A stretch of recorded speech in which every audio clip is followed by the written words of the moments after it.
Olá, pessoas! Eu sou Natasha Henneman, este é o Redemoinhando, sejam bem-vindos.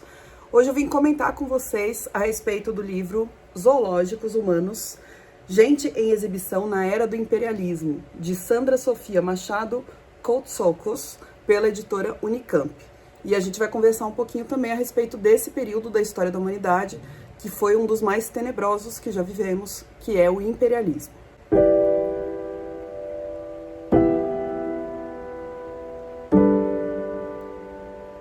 Bom, gente, antes de começar, os avisos de sempre. Caso esse vídeo esteja sendo útil para você de alguma forma, por favor, não deixe de deixar um joinha. Caso você queira adquirir este livro ou qualquer produto, você pode sempre usar o meu link que fica no box de descrição ou no primeiro comentário. Comprando por esse link, você não paga nada mais por isso e eu recebo uma pequena comissão pela venda. E esse livro também está à venda no site da Unicamp, que é a editora que publicou. Esse livro é resultado de uma pesquisa de pós-doutorado da autora a respeito de fotografias que ela analisou de diversos arquivos.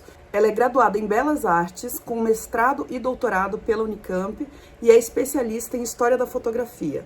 Esse livro faz parte de uma coleção chamada História Ilustrada, que diz aqui no finalzinho, publica livros digitais com resultados de pesquisas situadas nas áreas de História Social e da Cultura, que utilizam documentos textuais, iconográficos e sonoros. Então vocês vão ver que esse livro é cheio de fotografias, tem fotografias em preto e branco, fotografias em sépia, como é esse caso, tem imagens coloridas também. E além disso, de vez em quando, a autora coloca um QR Code que nós podemos acessar pelo celular para ver um pequeno vídeo a respeito daquilo que ela está descrevendo no livro. O assunto, como eu disse para vocês no início do vídeo, é de revirar o estômago. Ele causa muita raiva e muito nojo de quem fez esse tipo de ação. E é um assunto pesado e violento, mas super importante de ser lembrado. O livro trata basicamente de como muitas pessoas foram expostas em vários lugares do mundo, especialmente na Europa e nos Estados Unidos, com fins diversos, como, por exemplo, para serem estudadas cientificamente, para servirem de entretenimento para as famílias entediadas, para gerar lucro, para afirmar poder, para legitimar discursos racistas. Então, no que diz respeito aos discursos científicos, esse livro traz alguns casos de pessoas, inclusive crianças e pessoas doentes, pessoas vulneráveis, pessoas com deficiência também, que eram expostas em congressos médicos e eventos semelhantes. E aqui nesse livro nós conseguimos perceber o quanto o discurso científico dessa época, metade do século XIX até o início do século XX, consolidou o racismo como nós o conhecemos hoje. Essa ideia de que a raça branca é superior, a raça negra é inferior, e outras raças também, né? Então, se você pegar etnias indígenas do continente americano, etnias asiáticas, todas foram tidas como inferiores por conta de discursos e de imagens e de textos e de disciplinas criadas e desenvolvidas nessa época, como, por exemplo, craniometria, fisionomia, antropologia, frenologia, arqueologia, entre outras. E fala também sobre outras situações que não são de estudo médico ou científico, mas em que essas pessoas foram colocadas em exposição para o entretenimento, para o deleite do visitante, além, é claro, de um reforço político do imperialismo e do racismo, porque era sempre isso que estava por trás dessas exposições. Então, pessoas eram expostas em freak shows, que a gente chama de shows de aberrações, circos, exposições universais, que eram exposições em que os países montavam pavilhões para mostrar o poder do seu país. Então eles expunham, por exemplo, mercadorias que vinham das colônias que eles tinham, eles expunham tecnologias das quais eles se orgulhavam bastante, que naquele país era mais desenvolvido do que nos outros, e acabavam expondo também pessoas dos territórios que eles dominavam, como é o caso aqui da capa. Você tem um público branco vendo e tratando como curiosidade pessoas negras trazidas aí de outro continente para gerar dinheiro e para gerar poder. E existiram também os chamados zoológicos humanos, que foram assim o ponto culminante do absurdo, né? De você colocar pessoas expostas, inclusive junto com animais, dentro de jaulas, para mostrar o quanto aquela pessoa era próxima, por exemplo, dos macacos e coisa desse tipo. E alguns tipos de exibição já aconteciam antes do século XIX, mas é a partir do século XIX que essas exibições ganham esse caráter de espetáculo e de negócio rentável mesmo, que a gente chama de show business. Só para dar uma contextualização histórica para vocês, breve, o imperialismo é como nós chamamos a dominação política, econômica, cultural de algumas potências europeias, principalmente França, Inglaterra, Bélgica, Alemanha, a própria Itália participou também, e dos Estados Unidos sobre populações de outros continentes, especialmente do continente africano e do continente asiático. Essa invasão e essa exploração foram impulsionadas pela Segunda Revolução Industrial, que basicamente criou a necessidade na Europa e nos Estados Unidos de buscar em outros lugares matéria-prima, mão de obra e mercado consumidor, só que obviamente esse processo não foi pacífico, não foi negociado, foi um processo extremamente violento, com escravizações, genocídios, etnocídios, enriquecimento dessas potências, às custas dessas populações e desses territórios de outros continentes. O imperialismo também foi responsável pelo reforço desse discurso racista, da estrutura racista que se tem hoje. Então, embora o imperialismo tenha sido muito forte nos séculos XIX e XX, no século XXI ele está muito presente ainda, as reverberações do imperialismo são fortíssimas. E o imperialismo é um dos temas que particularmente mais me impressionam, é um dos temas que eu mais gosto de estudar, porque eu acho que se fosse escrito como ficção, ou seja, se não tivesse de fato existido um período imperialista e alguém inventasse esse período, a gente acharia um absurdo, a gente acharia uma distopia incoerente ou inverossímil, porque não é possível que as pessoas fossem tratadas desse jeito. Mas foi algo que aconteceu, está amplamente documentado, e foi corroborado, foi promovido por pessoas e discursos extremamente poderosos, por exemplo, cientistas, políticos. E mais, foi um período considerado, entre muitas aspas, o auge da civilização. Claro que quem considera isso são os próprios países potência que exploraram os outros.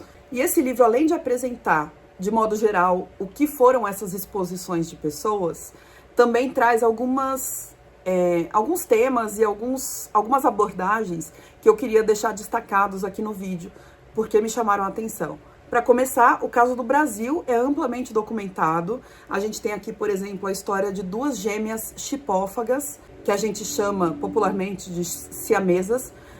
Elas nasceram grudadas uma na outra e foi o primeiro caso bem sucedido de cirurgia que separou as duas irmãs. A autora também traz pra gente muitas imagens de pessoas escravizadas e que eram imagens destinadas a estudos científicos e racistas. E também tem todo um capítulo sobre uma exposição que fizeram de indígenas brasileiros, chamados genericamente de botocudos, em 1882, no Rio de Janeiro. Então a gente percebe que o nosso país também estava inserido nesse contexto, e isso explica muita coisa da estrutura do Brasil, né?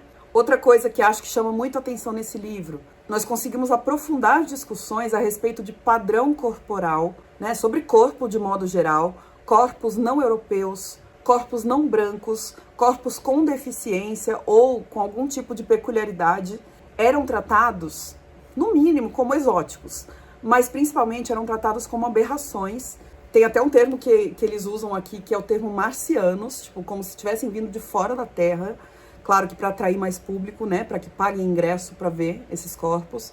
E claro, também corpos tratados como objetos, para serem vistos, para serem estudados, para serem julgados, para serem traficados de um território para o outro, para serem explorados e para serem desrespeitados. A autora conta aqui histórias específicas, ela não fala só de modo geral, ela fala os nomes de algumas pessoas que foram expostas, conta a história delas, de onde elas foram trazidas, sobre quais condições, o que se sabe sobre essas pessoas, como elas viveram, como elas morreram, o que elas estavam sentindo nessa situação toda. E eu achei muito interessante essa abordagem da autora, porque originalmente muitas das pessoas retratadas nessas imagens não tiveram seus nomes registrados ou divulgados. Ou seja, essas pessoas continuam sendo exploradas sem um mínimo de respeito pelas suas identidades, por quem elas foram, pelas suas origens, pelas suas histórias e pelos seus nomes. O anonimato é mais uma violência nesse contexto todo. Fora que cada um desses indivíduos envolvidos nessas situações horripilantes, geralmente eram tratadas como representações de tipos de um determinado povo, ou de uma cultura, ou de um grupo social. Então essas pessoas foram registradas e tratadas genericamente como um povo, foram despidos da sua identidade, basicamente. E o tema é tão difícil e tão complexo que tem outras camadas ainda. Por exemplo, às vezes essas atividades exploratórias, como os freak shows, as exposições universais, se revelavam o único meio que essas pessoas tinham para se sustentar.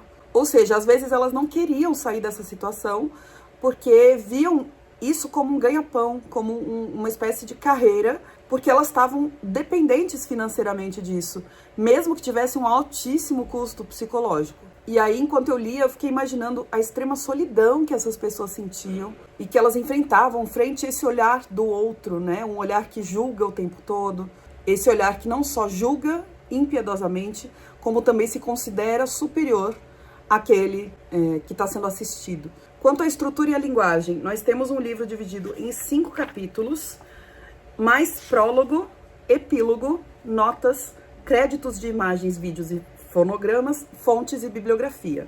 Eu vou deixar aqui, caso alguém queira ler, os nomes dos capítulos e sobre o que eles falam, mas basicamente o primeiro capítulo faz uma apresentação geral sobre o tema e fala sobre algumas pessoas específicas que passaram por essas exposições. O capítulo 2 chama-se Homens com Elefantíase e falam sobre homens que tinham doenças ou deformações e foram fotografados para serem estudados. O terceiro capítulo é aquele que eu mencionei que fala sobre o caso brasileiro dos povos indígenas, chama-se Botocudos do Brasil. O capítulo 4 vai para as exposições universais, mais especificamente a de Chicago, chama-se Daomeanos em Chicago. E o capítulo 5, Otabenga em St. Louis. Otabenga foi um menino do Congo que foi exposto num zoológico humano. E esse capítulo fala muito sobre o caso do Congo belga, que foi um dos mais cruéis que a gente tem na história da humanidade. E cada capítulo desse é bem longo, tá? Os capítulos são longos, mas de leitura fluida em termos de linguagem. A autora explica muito bem os temas, o texto é acessível. O que pesa mesmo é o tema, é o assunto. E saber que isso foi real, que isso foi normalizado, que isso foi institucionalizado por grande parte do mundo. E eu achei muito bom porque esse livro trata da América do Norte, da América do Sul, trata da Europa, trata da África. Então, nesse sentido, considero bem completo. Talvez só tenha faltado um capítulo, talvez, a respeito da Ásia. E, na minha opinião, é uma linguagem acessível também para um público não especializado. Você não precisa ser historiadora ou historiador para ler esse livro. Achei também valioso o jeito que a autora consegue intercalar os aspectos mais gerais, então falar sobre o imperialismo, falar sobre os discursos racistas, falar sobre as exposições universais, mas também trazer casos específicos ou situações mais pessoais mesmo. Ela dá esses exemplos micro e depois transporta para o macro, ou vice-versa, o que torna o livro muito completo mesmo. Porque você vê como é que funcionava no nível da vida da pessoa, o que ela podia estar sentindo em relação àquilo, mas também como análise histórica, você olhando um pouquinho mais de longe, como é que o mundo estava se estruturando em torno desses conceitos. E essas pequenas biografias das pessoas expostas foram, assim, me atingiram num nível super emocional. Eu tô mais acostumada com as análises conceituais, teóricas da história, né, da historiografia. Mas quando ela traz essa parte individual, mexe de um jeito emocional, você sente raiva, você sente empatia, você sente tristeza, revolta, às vezes tudo ao mesmo tempo. E como eu disse, o livro é cheio de imagens. A autora, ela consegue trazer também um pouco sobre a autoria dessas imagens, quando ela é conhecida, né? Ela fala quem era aquele fotógrafo, por que ele estava fazendo esses registros. Também discorre um pouco sobre a história da fotografia e algumas funções para as quais a fotografia já se prestou naquela época. Então, de modo geral, é um livro muito difícil pela temática, mas é um livro muito necessário. Apesar de doloroso, é algo que nós não podemos esquecer, nós não podemos negligenciar, dizer que é um tema menor ou que já passou, porque é um tema muito presente no nosso dia a dia. E eu espero que alguns de vocês se animem a lê-lo e depois venham me contar o que acharam, tá bom? Muito obrigada pela companhia aqui no vídeo. Fiquem por aqui caso vocês tenham gostado, se inscrevam no canal e a gente se vê nos próximos vídeos. Um abraço!